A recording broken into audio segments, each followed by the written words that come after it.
예수께서 길을 가실 때에 날 때부터 맹인된 사람을 보신지라. 제자들이 물어 이르되, 라삐여, 이 사람이 맹인으로 난 것이 누구의 죄로 인함이니이까? 자기니이까 그의 부모니이까? 이 사람이나 그 부모의 죄로 인한 것이 아니라 그에게서 하나님이 하시는 일을 나타내고자 하심이라. 때가 아직 낮음에 나를 보내신 이의 일을 우리가 하여야 하리라. 밤이 오리니 그때는 아무도 일할 수 없느니라. 내가 세상에 있는 동안에는 세상의 빛이로라. 이 말씀을 하시고 땅에 침을 뱉어 진흙을 이겨 그의 눈에 바르시고, 실로암 못에 가서 씻으라. 실로암은 번역하면 보냄을 받았다는 뜻이라. 이에 가서 씻고 밝은 눈으로 왔더라. 이웃 사람들과 전에 그가 거린인 것을 보았던 사람들이 이르되, 이는 앉아서 구걸하던 자가 아니냐? 그 사람이라. 아니라 그와 비슷하다. 내가 그라. 그러면 내 눈이 어떻게 떠졌느냐? 예수라 하는 그 사람이 진흙을 이겨 내 눈에 바르고 나더러 실로암에 가서 씻으라 하기에 가서 씻었더니 보게 되었노라. 그가 어디 있느냐? 알지 못하노라. 할렐루야. 2월을 시작하는 첫날입니다. 새롭게 허락하신 한 달도 말씀 의지하여 믿음으로 승리하시길 축복합니다. 오늘 본문은 시각장애를 가지고 태어난 한 사람이 예수님을 만나 고침을 받은 사건을 기록하고 있습니다. 성경에는 많은 치유 사건이 등장하지만 특별히 오늘 본문은 우리가 살아가면서 겪는 고통과 고난을 두고 어떻게 이해하고 받아들여야 하는지에 대해 영적인 교훈을 주고 있습니다. 오늘 말씀을 통해 고난을 대하는 우리의 이해와 태도가 더욱 성숙해질 수 있기를 소망합니다.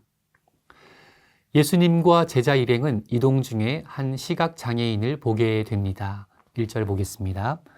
예수께서 길을 가실 때에 날 때부터 맹인된 사람을 보신지라. 제자들이 물어 이르되, 라삐여, 이 사람이 맹인으로 난 것이 누구의 죄로 인함이니이까? 자기니이까 그의 부모니이까? 길을 가다가 맹인을 본 제자들은 예수님께 질문합니다. 저 사람의 장애가 자기 죄 때문에 생긴 건지 아니면 부모의 죄 때문에 자식이 벌을 받는 건지 물었습니다. 만약 자기 죄 때문이라면 태어나면서부터 장애를 가진다는 것은 죄를 지을 겨를도 없이 벌을 받는 꼴이 되는 것이고, 부모의 죄 때문에 벌을 받는 것이라면 구약의 말씀과 상충하는 부분이 있기 때문입니다. 예레미야 31장 30절에서는 아버지가 신포도를 먹었다고 아들들의 이가 시다 하지 않는 것처럼 누구나 자기의 죄악으로 말미암아 죽는다고 하였기 때문에 제자들은 죄와 벌에 대한 인과관계가 궁금했던 것 같습니다. 우리도 같은 질문을 안고 살아가지 않습니까? 누군가의 죽음이나 사고, 질병이나 어려움에 대해 이해되지 않을 때가 많습니다. 이럴 때 보통은 왜 이런 일이 벌어졌는지를 생각하려 합니다. 누구의 죄 때문인지 원인을 생각하게 됩니다. 한 가지 확실한 것은 모든 고난이 죄 때문만이 아니라는 사실입니다. 물론 하나님께 불순종해서 받는 고난도 있지만 오히려 의를 위해 받는 박해도 있습니다. 그리고 욥처럼 원인도 모른 채 고난받는 경우도 있고, 고린도서 1장 6절의 말씀처럼 다른 이들의 위로와 구원을 위한 환난도 있습니다. 우리의 고난이 죄 때문이면 회개가 필요할 것이고, 예수 이름을 위해 받는 고난이라면 기뻐해야 할 것입니다. 오늘 본문에 등장하는 한 사람의 고난을 두고 예수님은 어떻게 말씀하시는지 살펴보도록 하겠습니다. 3절입니다.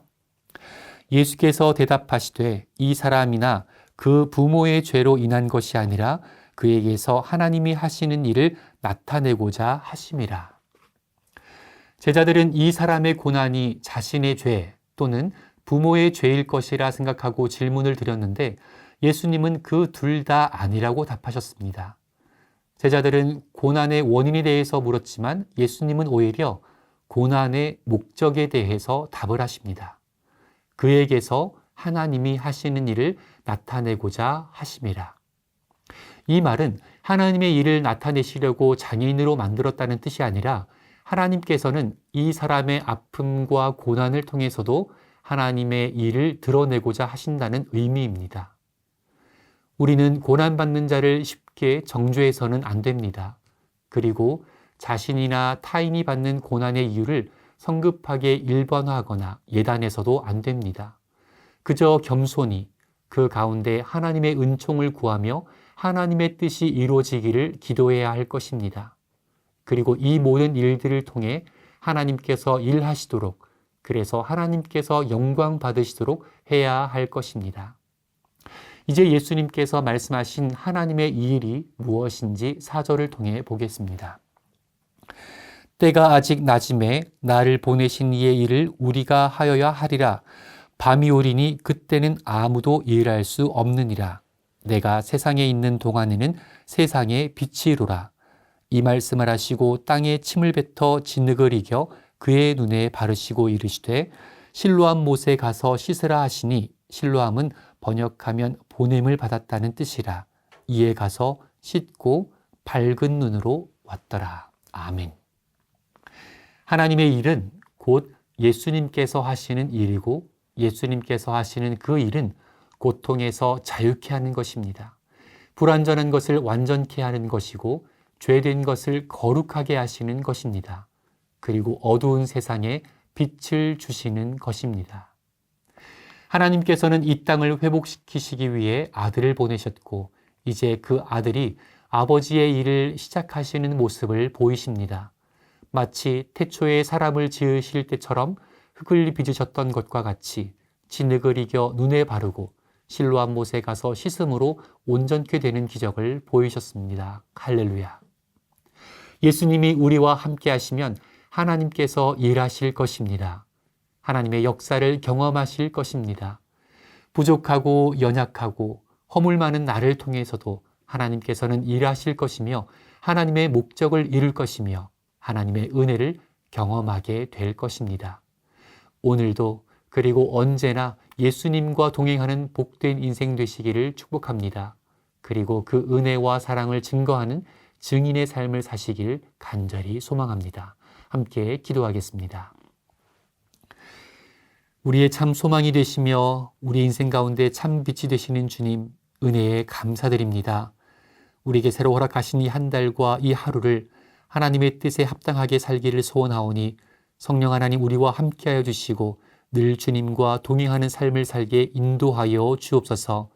주님을 내 안에 온전히 모시고 나 또한 주님의 말씀 안에 온전히 거함으로 하나님의 은총과 섭리를 누리게 하여 주옵소서. 혹여 우리 삶 가운데 드리워진 어둠의 그림자와 고난과 어려움이 있다 하여도 그 가운데 낙심하거나 좌절하거나 원망하지 않고 오직 하나님께 은혜를 구하며 하나님의 일하심을 보며 기대할 수 있는 믿음의 삶을 살도록 인도하여 주옵소서. 오늘 하루도 말씀대로 살기를 간절히 소망하며 예수님의 이름으로 기도드립니다. 아멘.